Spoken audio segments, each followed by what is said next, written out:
Here's a story I haven't shared with you until now. It happened a long time ago. When I was in high school, I ran for Daffodil Princess, and fortunately, I became a winner.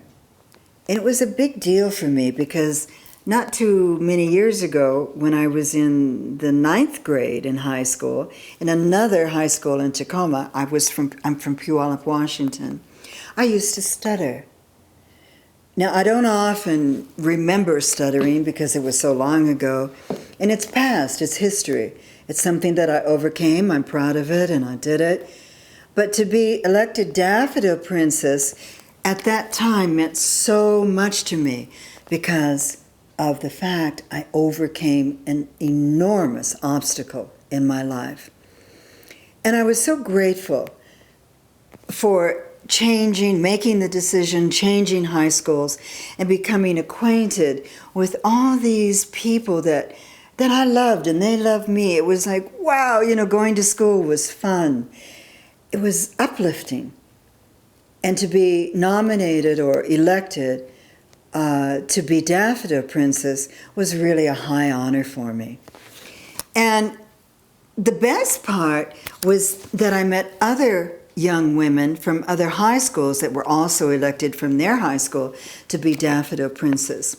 And so very soon, after about 3 months of traveling to different social events and hanging out with these women and getting to know them as close as sisters could be practically, it was time for one of us to be nominated to be the Daffodil Queen. It was an exciting time for all of us, and we were all kind of cheering for each other. There was no, animosity or, that competitive nonsense that they talk about sometimes. We were really rooting for each other.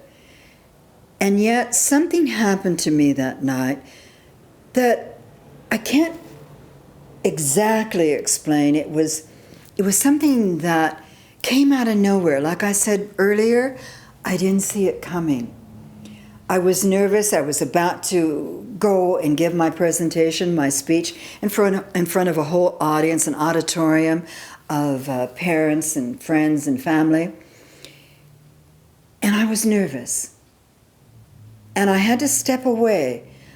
So I stepped outside the door onto the stairwell, and I sat down on the cold concrete steps, and I prayed. I said, please, God, give me the courage that it takes, that you've given me through every difficult opportunity and challenge that I faced in life. Please, again, I'm asking you. And suddenly, this feeling, this sense of like otherworldly came over me.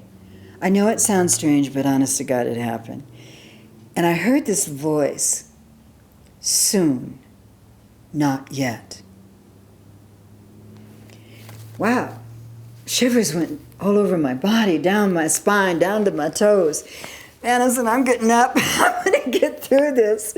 And I went out, and it was my turn to give my speech, and I did. I didn't win the contest that night. I did not become the Daffodil Queen. And yet, it was okay. I felt like it was all right. And I left home, and I went out into the world. And many years later, living in New York, I became a very successful fashion designer. You have to remember, though, what was kind of bizarre about being a fashion designer was I just took it upon me to do it. I didn't study for it. I didn't go to school for it. I didn't even go to business school for it. I just did it. And a few months later, my designs, my creations, Suzanna Abbott, were in vogue. Can you imagine seeing your creations in a high-class, uppity, like first-rate magazine like Vogue? A small-town gal from Puyallup, Washington? And all of a sudden, I heard that voice, that same voice. Now is your time. Wow, once again, like tingles down my spine. And it was like, I had to look up through the skyscrapers and look up at the sky above and said, "Thank you, God." I was one happy woman. And you know, it's a beautiful feeling to trust in yourself and the universe. And there is no separation in my book. You're entitled to make your choice. But believe me, when you can connect your dreams with your passion, you're unstoppable. Because you're awesome.